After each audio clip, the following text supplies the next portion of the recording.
This is Pod Populi. Podcast for the people.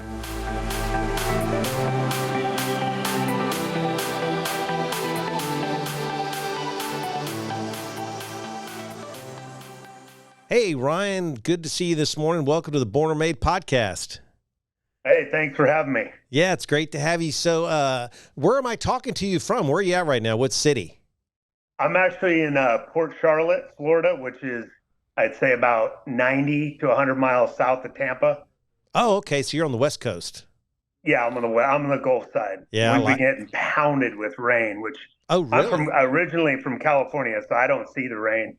Yeah, I live in Virginia. We get about like 42 inches of rain a year, so it's actually pretty nice. We've been in a little bit of a drought, but yeah, I actually am a big fan of the West Coast of Florida. I think that's beautiful over there.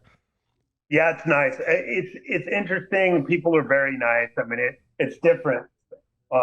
Hey, hold on one second. Yeah, it's okay. We got to trap them dogs. It's my sorry about that. It's my cattle dog, and she's like a little kid. She wants to play, right? Yeah, you are. Anytime I get on the phone or do anything. Yeah, whatever you do, don't moo.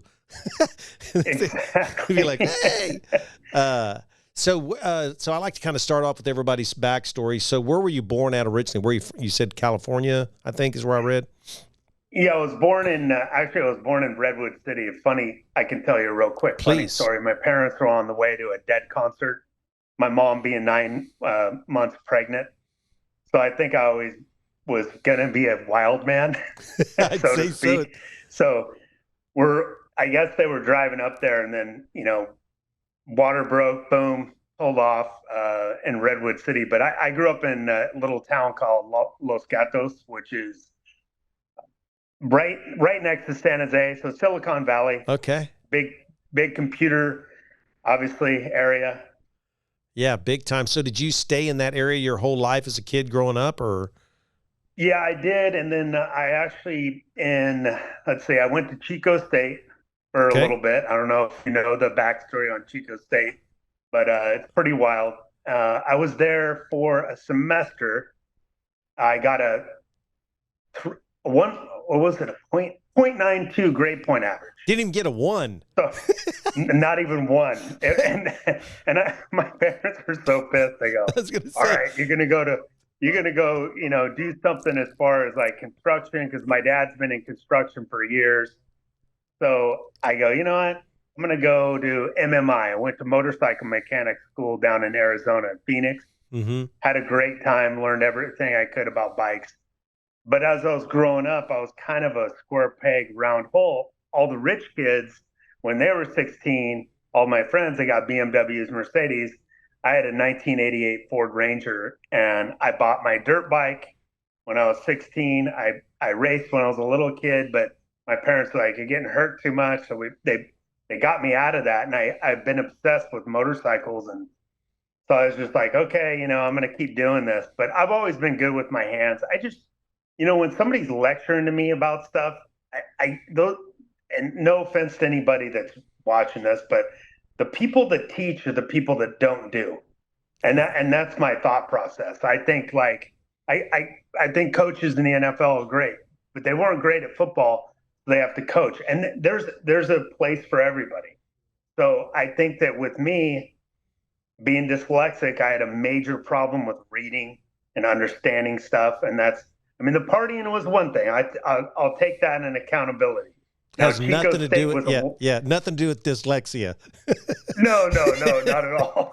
But Chico State was fun. I was away from home doing it. So, I got away from that, got into construction and stuff like that. So yeah, that's just a tidbit of my story. But the funny part was the Redwood City.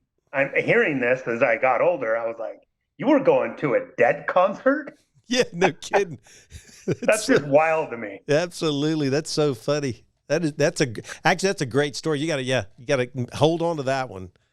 Yeah, exactly. Yeah, that's cool. So that's interesting. You'll be the third person now in the last 8 weeks that has dyslexia. So I always this is interesting to me. I'm learning a lot about dyslexia. So how old were you when you found out you had it? 42. God, this is crazy to me. You're the last guy was like 40 and the other guy was 25. Yeah. Yeah. And he figured Yeah, both and of them on their own. Well, so growing up in Generation X by baby boomers, I think the baby boomers, they didn't understand the process in the brain, how it works, how everything is. So I think that with that, I just I would read a book and I couldn't comprehend it. And my parents, and I love my parents, but they were yelling at me, and I'm like 6, and I'm thinking to myself, I'm getting chewed out. I can't comprehend it, and it was weird because it wasn't necessarily the letters flipping. It was my brain interpreting the correct way of how this book should have been wrote. So, like, even if I was down in LA reading sides, I'm going, it shouldn't be written this way. This doesn't make sense to my brain. So I wouldn't be able to comprehend it because of that. And it was fascinating to me that my brain worked like that. I went to an agent. Then he sent me over to this guy that was an acting coach. He goes, listen, he's like, I think you're dyslexic, dude. I don't think you're nervous. I just think your brain's interpreting things differently. And you're not slow. It's just it's firing really fast, and it's not comprehending. And I'm looking at this guy like, what do you know? You're an actor. That was my attitude, right? I would have too, by the way. What do you know, dude? So anyways, I went to this lady and she goes, no, I even speak poorly when I'm talking sometimes, and it doesn't come out correctly. And it sounds like a mumble sometimes. And people are like, well, you're seem like a smart guy. And it's, you get frustrated, you get nervous, you start talking to me, and it's just garbage. So yeah, thankfully, the guy was kind of a jerk, but hey, thanks to him, I understood. And I don't know if people know this dyslexia, ADHD, what's the other one? ADHD, ADD, and then dyslexia. I mean, those are the ones. I'm ADD, Yeah. ADHD, big time, supposedly. Yeah. So and they're kind of all based on the same thing. And instead of getting, I guess it's a Ritalin or something like that. Yeah, they put you would people get on. Yeah, they also call. I think it's methamphetamine if you buy it on the street. Yeah, my ex would always use that excuse. Yeah. I'm like, what? You should be high as a kite. You need to tone it down a little bit. I think your ADHD's gone. That's funny.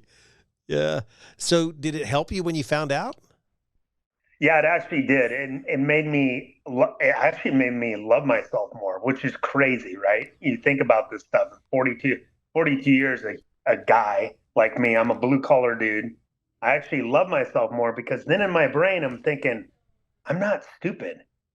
It's the function of stuff. And you know what? Everybody's got their issues, but I wanted to figure out what in the hell was going on with my head, And thankfully, it got squared away. So it does help a person. It's wild. Well, I talked to this one guy that was dyslexia. Didn't find it. I think he was 42 as well. He was interesting to me because we were talking about stuff, and that was one of the things he did for me. He's like, he told me, I've said this on the podcast a couple times now. Is like, I said something. Well, I said I call myself an idiot a lot in my brain. And he's like, well, I learned this a few years ago. He goes, if you talk to your friends and family the way you talk to yourself, you would have no friends or family. And when he told me that, I cannot tell you how much relief that gave me.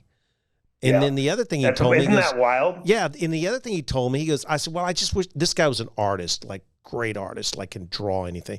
And I was like, God, I wished I was creative. And he goes, what do you mean? He goes, you are creative. You just finished writing a book. You're doing this podcast and you built this barn that I built. And he goes, you're creative. And you know what? Ever since he told me that, I'm like, wow, I'm actually creative. And it has opened up this like feeling in my mind now. I'm like, wow, I wish I'd have done that like 45 years ago. I mean, I'm 61. I mean, you imagine like with you, could you imagine if you learned this when you were 20? Yeah. What total different ball game. I mean, you'd probably still be the same. You probably would have went down the same path, but I bet you'd have felt a lot different about yourself.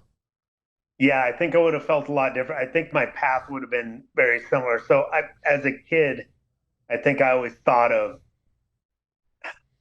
I wanted to get good at every single thing I possibly could. Golf, football, baseball. So I never I was like a jack of all trades and a master of none. and I'd get good at something. And in my mind, I'm like, I only have this is how my brain works. I have a finite amount of time on this planet. I want to do Survivor. I want to do this. I want to do that. It was just all these different things, and it made me a really well-rounded person. But I've gotten a lot. The problem is dating, right? Because you bounce around so much, you have that Peter Pan syndrome. Yeah. So Yeah. automatically, women are like, "Well, this guy's not going to stay with me. He's going to get tired of this position he's in and take off." Like, and that was hard. I think that was a little bit difficult, but it's been a fascinating ride, and probably the only thing that I regret is not being married and not having kids. That's it. I've done a lot of stuff that people dream about doing. Yeah, I mean, I think we all have regrets, but man, to think, I mean, yeah, I mean, to look back now and say, wow, I wished I would have done this. Or, I mean, you can, I mean, doing motorcycles. I mean, so talk to me about that. So did you race motorcycles as well? Or what all did you do on the motorcycle side? That's crazy to me. I raced. I never went pro, but I was very, very fast. So you get dirt to a bikes? point when you're racing. Are you doing dirt bikes? Are you doing dirt bikes? Yeah, motocross. Oh God, yeah, that's freaking, talk about abuse your body. Oh, I got plates here. I got screws. Yeah. So I broke so I'll give you a rundown on the broken bones. All my fingers, all my toes. Right foot broke, ankle and left foot broke. Both knee surgeries, both collarbones, left wrist, left hand. I think it's the ulnar. Yeah. That broke. Yeah. But what happened was when you get to the edge of being, and what we call is notched in, and it's just a term that we use, you become one with the bike. And there was a point where I was one with the bike, and there was literally nothing I couldn't do with that thing. And I started getting so fast, and I was getting so laser focused on diet and training. Oh yeah. My buddy was good friends with 𝗕cie𝗿𝗁𝘀𝘁. So this celebrity shows up to his house, and I'm looking at him, that 𝗕cie𝗿𝗁𝘀𝘁? And I've got this is back when you had the heart rate monitors around your waist. Yeah. Oh yeah, I did all that. And I had rollers. You remember rollers? Oh yeah. So back then I had a pair. I got them in the garage. Actually, I got to start using them again. So I'm on a pair of rollers, and this dude comes up and he's like, "Don't break your concentration." And he's checking me out, and he's like, "All right, you got a good cadence." I'm all, that's 𝗕cie𝗿𝗁𝘀𝘁. So he talked to me about motocross and how mental side of the tour, how it wears on you, and you have to be mentally tough. And that's one thing that I was always good at, is the mental toughness. I could break guys that were in better shape than me psychologically. So I got to the point where I got so good, and then I crashed. But then you're out for 8 weeks. Then you got to rehab, and it's a vicious cycle. But it was something I was never great at, so I stuck with it. So it wasn't like, okay, I got really good at golf. I was like, I'm good. Like, I had an opportunity to play Tiger Woods. We're from the same area, and my golf coach is like, I'm not going to charge your parents anything. I'm going to take you under my wing. I will be your agent, and we're going to go. I was 12. I could hit 185 yards with a 5-iron at 12.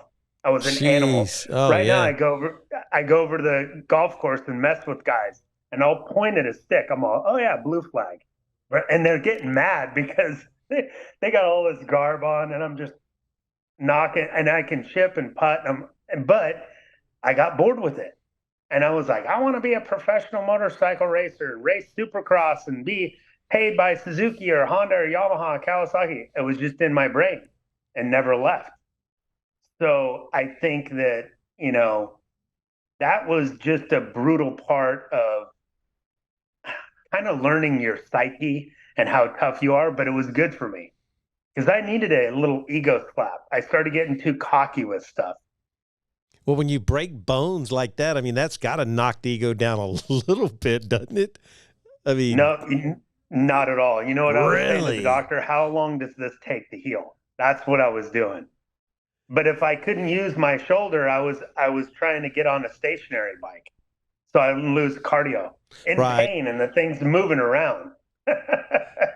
And he's like, "You're nuts." I actually had a surgery with Dr. King, who's in Fremont, California. He was the Raiders, the 49ers, A's, and Giants main doctor, right, for orthopedic Yeah, so he's the real. surgery. Yeah, they don't do surgery on those guys unless they're the best.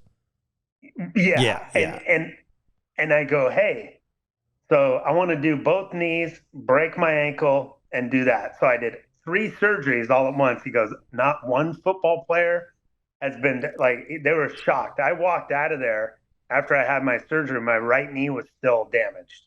I mean, I'm not damaged, but it was wrapped up. And I'm like, "I don't care. I'm going to train." And he's like, "Ryan, you got to take it easy, man." They actually told me one day, "Go, we want you to put 100 of these marbles, little marbles. Put these marbles inside this glass jar." He was joking, and I'm using my toes for therapy to pick them up. I put them all in the glass jar, and he's like, "I didn't think you were going to do that." I go, "You told me to." And that's how I've always been. I mean, I learned that from my parents. Like, my dad is blue collar. He grew up in Bothell, Washington, on a farm. My mom grew up on a farm. Like, they're tough people, and they're like, "Hey, there's no quit. You just don't quit. You don't, if you're going to attempt something, don't quit." And I would get to the point in my head, I was like, "Okay, I'm good at golf. I can move on. But I could go back and stay with it, or back to racing bikes or whatever." It's just, I was so adamant about doing different things. People are like, "Oh, you quit." I go, "No, I never quit. I got so good at it. I just wanted to move on, and I wanted to accomplish things." And even at 52, I'm like, did I really accomplish like enough in my life? Well, you still got plenty of time. I mean, that's the great thing about it. Yeah, you can do a lot of stuff still. It may not all be as physical, but man, I mean, sky's the limit still. In some ways, you're better off now because you are older, I think. Yeah. Yeah, and I'd love to write a book. I had a really traumatic experience. We can go into that, but growing up, I think these kids nowadays, and no knock on millennials or Gen Z, they're in their own thing, but I just think that they're not. I think they're given a little bit too much, and I don't think they grow. Sometimes the harshness of my parents was pretty bad, but I don't regret the way that I was treated. And these kids are coddled nowadays. I'd probably lose my mind if I had a kid now. I'd be like, it's, yeah, you got to be loving and caring, but I think they give up too quick. No, there's no. So I think I'm 61. My generation, which would be part of yours, but I think we screwed up. I mean, my dad, he whipped my ass. And I'll say it. I mean, and I deserved it. I was never beat, but I mean, I got whipped and I got told to do stuff. And, it wasn't like, "Hey, do you mind, going out and mowing the grass?" Might be like, "Hey, mow the grass." I'm like, "Dad, I really don't." He goes, "I don't give a shit. I didn't ask you. I'm telling you." Like this, he was always like, "This isn't a democracy. This is a dictatorship." I mean, he was very clear. But you know what? Now I'm like, that was so awesome. Like, I wouldn't be who I am today if it wouldn't have been for my mom and my dad. Exactly. No question. When I was 8 years old, my friends came over with their BMX bikes. I remember my friend, I just got a Boss, and they were very popular back then. Super high-end bike. My buddy's on a Haro, and everybody had Mongoose, whatever. Yeah, Mongoose. So we'd all get together, go ride, wing, go up in the hills. We'd be gone. When the lights came on, you better be home or you're getting whipped. That's right. So one day my dad goes, "I'm going to teach you something." I was 8 years old, and he had a jackhammer. We ended up because he was putting a pool. No, the pool was already in. He needed a jackhammer up to put a gas line in. I don't know. It was not that far. It was 40 feet. But he's all, "You're operating the he just sat there. And I'm hanging off this thing. And I'm thinking to myself, I'm all of 40 pounds, maybe. Oh, yeah. Yeah. And the thing outweighs me, and it's beating me up. And he's, "Oh, you're good. Keep going." But I look back on that, and it's one of the stories I tell people. I go, but I didn't like. I love that because I learned stuff that I'm using today. And I hear people like, "Oh, I'm real glad I didn't have to use algebra today." Ha ha ha. Well, I use it all the time. You don't build a house. You don't need to know that stuff. But everybody has a niche. Everybody has their thing. Yeah, I think I'm so thankful my parents made me work from a very young age. And I never made my kids do that. I mean, my oldest son did, and he was really. All my kids are really hard workers, but I just wished I'd have been harder on them. I mean, I really do. Yeah. And now I've got grandkids, and I'm just like, yeah, I don't know. We do have this mental weakness, and I mean, I talk about it to myself all the time and other people, not necessarily on audio like we are now. But I mean, it's 100%. I mean, like you think about if you quit, where would you be right now, Ryan? I mean, if you'd have quit just once, I mean, and you think you probably have quit once or twice, but I can guarantee what, when you did, there's no telling how much abuse you gave yourself mentally for doing that. And then probably went back and did it and abused yourself physically. Yeah, exactly. And that's what I did. Because I look at my dad, and he was so tough. And my grandpa, I have an Irish background. My grandpa drove truck for Olympia beer. Now, that was the job you could get back in the day in Bothell, Washington. But there was a time, and it's a great story. Guys would try to rob him. So there was like, I don't know how many guys, maybe five guys that came up, and these black dudes wanted to rob him. And he goes, "Listen, I'll tell you what, I've got 7 kids. I got a wife. I got this. I'm not going to let you take it, but I'll fight you guys one-on-one." And my grandpa was ex-pro boxer, right? So he beat the shit out of these guys, and he still gave them the beer. Well, guess what? Afterwards, he's telling me the story before he passed when I was younger. These Mexican dudes came to rob him, steal shit from his truck. The black guys beat the fuck out of the Mexican guys. So it was like there was honor. They respected that. Absolutely. And there's no respect anymore. Absolutely. So, what's that? No, I said absolutely. What is it? Honor among thieves, right? And he's like, he was friends with these guys forever because of it, just out of the respect. Now it's like, oh, you're getting an altercation. I'm going to sue you. Take your house. It's a weird time. They grew up in a different time. It was harder. I think things just kind of, was it good times make weak men, harsh times make strong men. Yes, that's right. So I get like when growing up saying, so I'm 10 years older than you, but so in high school, me and my cousin went to the same high school. He was a year older than me. We get in a fight in the cafeteria, which we were cousins, right? So we got a fight. No big deal. We fought all the time. Well, our coach took us out in the football field, grabbed the whole football team, took us to the center of the football field on the 50-yard line, gave us 16-ounce gloves and said, put them on. And he said, go at it. Well, you think, okay, I'm going to whip his ass. But he ends up beating me up. But a 16-ounce glove is like putting on a 25-pound weight after about 2 minutes. Yeah. Yep. And you just are, and guess what? We never got in trouble. Now, I mean, I remember seeing kids on the ground just pummeling each other. Get up. Yeah. Teachers pull them off, and they're like, damn, that was a good fight. Let's go fishing. Okay, Bob, let's go. Joe. Yeah. And now it's like the police are there. They're, everybody's getting assault charges. And I'm thinking, man, I would have been thrown in jail a half a dozen times for either beating up somebody or getting beat up. Yeah. And I got beat up, by the way. And I got into actually, I don't know, when was that? It was when I was down in LA. I got into it with some guys. They were making fun of a buddy of mine. And he did look like 𝗕ance, mind you. So they were, hey, 𝗕ance, this and that. Hey, can we get a photo? And after a while, I got tired of it. And I was like, dude, come on, man, leave the guy alone. And he gets into what the fuck you going to do about it? I dropped him. And then his buddies jumped in. I dropped it. But nobody called the cops. It was weird. I was like, this is 2005 down in LA, 2006. And we went down the street after we beat each other up and had beers together. I was like, this is what it's supposed to be about. Like, okay, we did it. We're dudes. We're like Neanderthals. All right, it happened. It's over. Yeah. Yeah, move on. It's just nowadays, it's just too chaotic. Somebody wants to stab you or shoot you. People are just weird. But Yeah, they grew up in such a different time, and I love my grandpa. He was just telling me this story. He told me that story. Was he in As he got depression? Was he older, in the, so he would have he been forget. depression, right? Depression kid? Was he born in the Yeah, depression? yeah, Yeah. yeah, So my grandfather, this is a true story too. You talk about tough guys. Like my grandfather could fix anything, a mechanic, right? Had a third yeah. grade education, had to quit because he had to go help feed the family, right? And I remember sitting in the garage one day as a little boy. I was probably 10 or 12 years old, and I'm like sitting there watching him. He literally has a pair of pliers, and he is pulling a tooth in the garage. And he literally, I watched this guy like, and he just like, kink.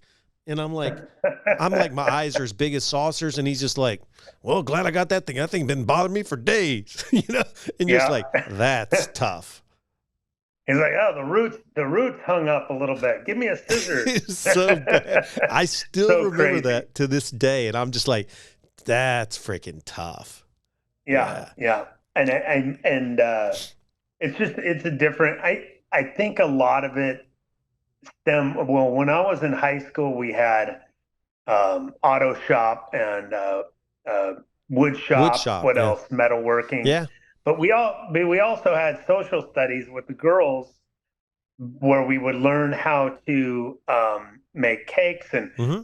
there was a balance to it. There was driver's ed and sex ed. I mean, I kind of know that stuff's still around, but the girls were in my welding class, and they were amazing welders. Where did all that stuff go? Is this on purpose? Like, what happened? Like, there's a lot of kids that enjoy that stuff, And the trades, now that guys are getting older, the trades, what are you going to do? If you don't have anybody, robots aren't going to build a house. I mean, they claim it. And they ain't putting wire. Happen, they ain't putting that wire in that wall. And I'm in construction too, like you. And I mean, trust me. I build trusses for a living, roof trusses and floor trusses. That's my main job.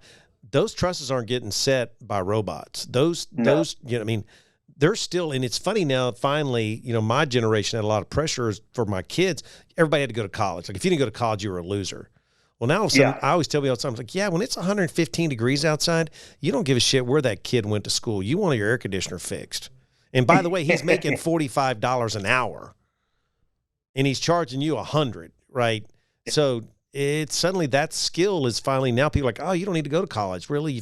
I just learned a skill. I learned how to frame houses when I was right out of high school. My dad's like, you got to get a job. I want to be a framer. Well, that's hard freaking work. Yeah, real hard. Yeah. People don't understand that and sheetrock. Oh no, I'd rather frame. Only the nice thing about sheetrock, at least you're inside when you're in Texas. But yeah, I mean, there's so many freaking hard. I mean, what about concrete? Oh yeah, and I got really good at mixing concrete, so I was the guy. So they're like, well, wait a minute, my cousin called me the chemist. He's like, you make that stuff perfect, because you knew if you poured something that the back had to be wetter than the front, because by the time it's going to dry up, and then it starts cracking, and then I learned so much stuff from my family. Like my dad's in the trades. He was a plumber. My uncle was a Sparky. I was a Sparky for a little while. I got out of the local 332 a while ago, but my dad taught me how to sweat copper, taught me how to frame. I'll tell you what, though, the worst job in the world is painting. I can put up sheetrock, tape texture. Paint gives me anxiety. I absolutely hate. It's funny you say that. I'm the same as you. Like I hate to paint. I'll frame. You give me, but painting, and I don't know if it's. Well, first of all, it's tedious. I'm not very good at it, and I think it's because my mind is like, because I hate it so bad, I'm not going to allow myself to be good at it.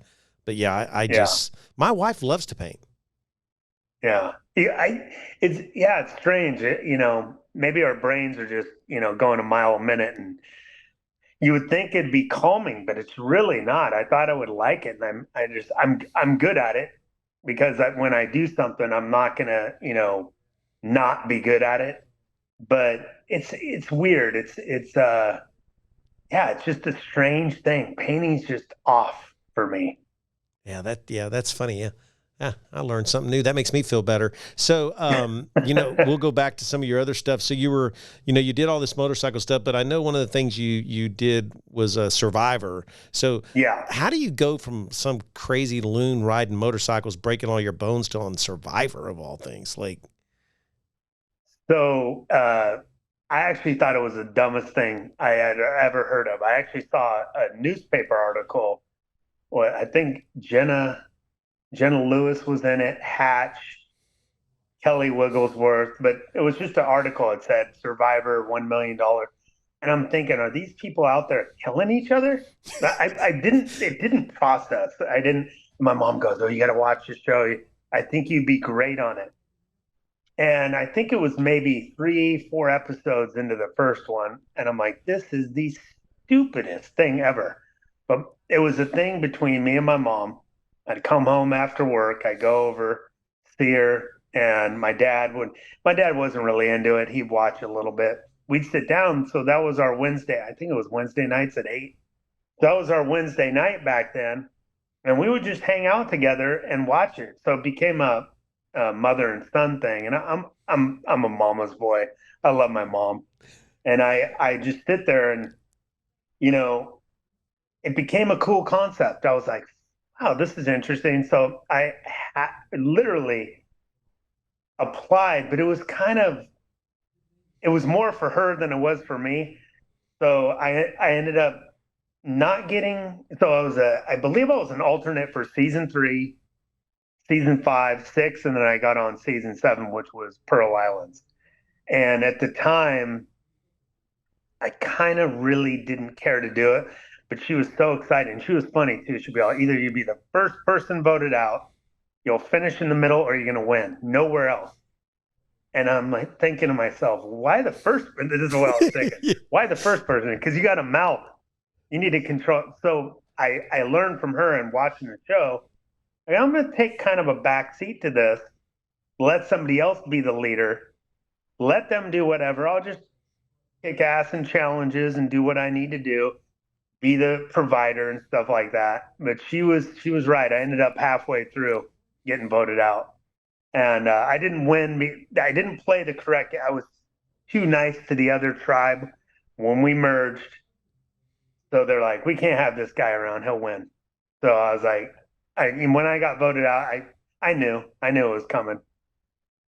Was it fun though? I bet your mom loved it. Oh, she loved it.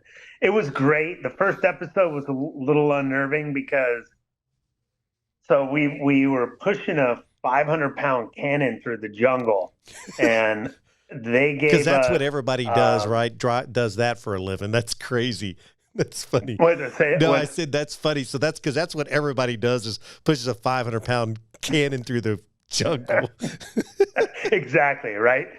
So we're doing this challenge, and our buddy Austin, his boxers are coming off. So in the beginning of the show, they usually would give you the clothes that you have, or like board shorts. They give you something, right? A t-shirt and boards. Well, we had jumped off with the clothes on our backs, meaning I had underwear on that I should have changed, and I had jeans and a t-shirt. So I'm like, oh boy. So I'm out there pushing this cannon. Well, after 3 days of sweating and not eating and not getting enough water, you lose a lot of weight really fast in humidity. So his boxers were falling off. We all made a deal on the beach thinking this will never happen. A couple of days before, oh yeah, we'll take our boxers off if you have to take yours off. I look over at Austin. He goes, hey, fella. He's from Boston. Fella, we got to take our shorts off. I go, they're falling off. He goes, so I'm not going to leave the guy hanging out there. So we come out. I've got my boxers and my t-shirt around my neck, and Probst is like, well, these are the people we don't want to see naked on national television. And we're all cracking up, right? Until we got on the beach, and there was 40 cameras on the beach. Not only CBS, Entertainment Tonight, ABC, and everybody was covering it because the popularity back then, I think there was, 25 million people a week watching it? It was crazy. Huge. So when we did that, and I'm walking around naked on the beach going, and it's funny too, because everybody asks that question. I go, This is the reason. We all agreed. I'm not going to leave the guy, out to dry. He's only so we all agreed. And Andrew was in the front of the cannon. Austin and I were in the back, so you see our butts, and it says the name of our tribe was Morgan. So it says Morgan behind. So we were in the challenge. We were behind. So the big and right on my ass with a blur. But Andrew on the cover of what was it, TV Guide, he's got an X, a red X on him. But it's on the front, like the cover. I'm thinking to myself, oh boy. But I remember watching the first episode with my grandma. And I looked at my grandma, I go, you're not going to like the first episode, what you see. And she's like, oh, why did you do that? And everybody, we had a huge party. There's 100 people at this restaurant my brother worked at. And everyone's cracking up. They're just going, only Ryan. Yep. They knew something like that would happen. That is so much fun. Yeah. It was a blast. Well, it's just funny. With the funniest thing you said, there were so many of these things. But like when you first, like, oh, it was in the newspaper. I'm like, oh yeah, I guess we actually had newsprint back then. Like you actually looked at the newspaper and saw it. I mean, that's just, who would have ever thought? And I mean, it's still on today. I know. It's wild. I mean, so back then, I think there was no social media either. No. For Friendster, I think there was. That was the name of it. That was even, where you could add your friends and talk to each other. Yeah, or MySpace was there, and then we were before MySpace. I actually got on MySpace when there was, and I thought there was a lot of people. 580,000. I was like, God, there's a lot of people on that. Yeah, that's when I joined. Yeah, who would have thought social media would be what it is? I mean, it's caught in fire. I mean, podcasts, reality TV, or even YouTube reality TV. There's guys that just put Insta360 or GoPro cameras in their garage and they're build a bike. It's wild. And people tune in. I look at this stuff, oh, this is cool. You learn stuff, That's I'm not an advocate for computers and technology. I'm not that guy. But if it's helping you and you have, say, YouTube, this guy wants to change his oil in his truck or whatever, but he doesn't want to ask somebody. He's embarrassed. He can go on YouTube. So I think that's great. I use it if I get it. I have a lot of guns. I like to play around with that stuff. But I mean, that's how I learned to clean them. That's how I do stuff. I mean, I was one day trying to take these computers apart in my house. I'd had saved up a couple. I hate to just throw them away. So I was taking them apart. And I was all like trying to rip them. And I'm like, I was pissed, right? I was like, this is bullshit. Why do they? And I might get on the phone. My brother's like, hey, what are you doing? I'm like, I'm pissed. He goes, well, have you YouTubed? I'm like, well, what do I do that for? And he goes, Larry, there's just Google it. Or do YouTube exactly what you want. Literally, I went on YouTube, searched exactly what and I was like, oh, this is pretty. It literally, I could take them apart in like a minute. Like it was just, that was my aha moment. I'm like, oh, and now I do it for all kinds of stuff. Yeah, it's mind-boggling the amount of, and you would think if you put in a search suggestion and be kind of vague, no, put in exactly what you want to put in, and it populates it, and it's like, on a couple of the bikes, I was like, oh, what do I do with the primary on this thing? How do I take it? Because Harleys aren't my thing. I mean, they've always been my thing. But working on them. It was mostly dirt bikes and stuff like that, but I'm mechanically inclined. So I'm like, yeah, I'm going to do this. And Harleys are basically it is a Chevy 350 with 6 cylinders lopped off.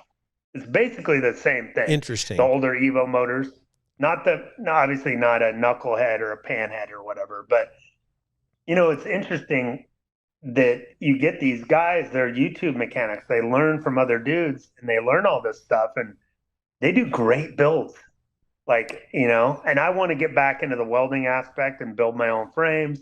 I want to build gas tanks, oil bags, like everything, fenders. I want to get an English wheel. So I want to get into that and really dive, because it helps my creative, crazy brain to calm down. One, it's motorcycles. It's something I love doing. I've always, my sister, real quick story. My sister didn't know what to get me. I was 3 or 4 years old. She got me a motorcycle. It was one of them little, remember the 𝗕C𝗿𝗁𝘂𝘁, the Oh, yeah. real dangerous 3-wheeler? Yeah, that's right. I think everybody had one of those. Oh, I did. Yes, absolutely. Yeah, exactly. I had an 𝗕TC 70. But she bought me this little thing, and I was looking at it, obviously. And my mom said that I always had to have, anywhere we went, I had to have my motor Michael, because I couldn't say motorcycle. So, kids, they get new toys and stuff, and they're always thinking like, oh, this is cool, this is cool. So I had this thing. It didn't matter Christmas. I didn't care. That thing was with me. I wanted to take it. My mom's like, you can't take it to school. What if you lose it? My eyes got real big. Well, I can't lose it. So, but yeah, that's what got me started. So I blame my sister for all this. No, I'm kidding. Yeah. My dad raced hair scrambles back in the day, and my mom actually bought him his first dirt bike, but my uncle and him used to race. And then when my dad was in the Navy, he had a BSA, and then he had a Sportster XLH 1000 over in Hawaii where he was stationed at.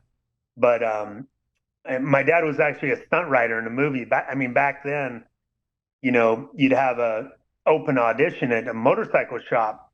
So Hall's Ranch, these guys are like, hey man, you need to go and maybe audition. You're the same size as Michael Pollard. So there's a movie called Little Foss and Big Halsey with Robert Redford. And I'll actually send you the photo of my dad in there. But here's a picture that I just happened to find when I looked, and there's my dad stunt riding for Michael Pollard. And he goes, yeah, Robert Redford was kind of a prick. I didn't really care for him, but he wanted to hang out with Bud Atkins, who was a professional motorcycle rider. And Bud and him would hang out together. And Robert Redford would always, hey, what are you guys talking about? Like a little kid. Because Redford was fascinated by it. And my dad's like, looking at him like, don't bother us right now. We're bullshit. That's so cool. Isn't that funny? That's great. But he never thought, the thought process wasn't, he's just like, who's this actor? Like, dude, go. Michael Pollard was a real nice guy. He's like, hey, Jerry, thank you so much, for doing this. And director tell my dad, all right, you're going to be leading this race and you need to crash the bike. But that's how I got into the motorcycle thing. I go, Dad, I blame you and Uncle Steve. This is the reason I got into this. Well, thankfully they did, right? Yeah. Yeah, that is great. Yeah, wow. Well, this went fast. I know it's amazing. I think, I always struggle wondering if we're going to be able to talk long enough, and we end up making it, already in the, 45 minutes, but we'll have to continue this another day. But I want to ask you my final question of all my interviews on my podcast is, going through all this we've talked about today, do you think you were born or do you think you were made who you are today? I think partial. I'm gonna play the neutral. There's zone. no wrong. There's no wrong answer.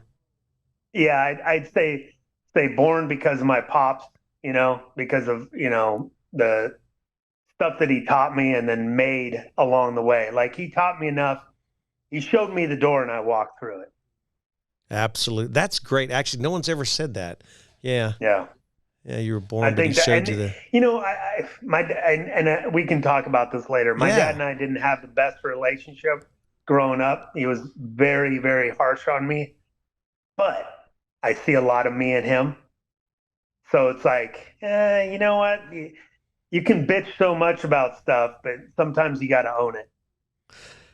Yeah, but think about the influence your dad had. In a positive. I know getting your butt whipped and getting told no or working you hard. I remember building fences with my dad. I was the oldest.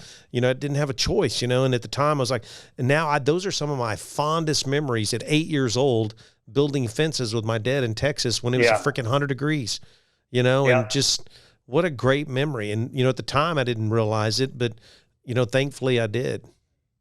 Well, it's the same thing with the jackhammer story.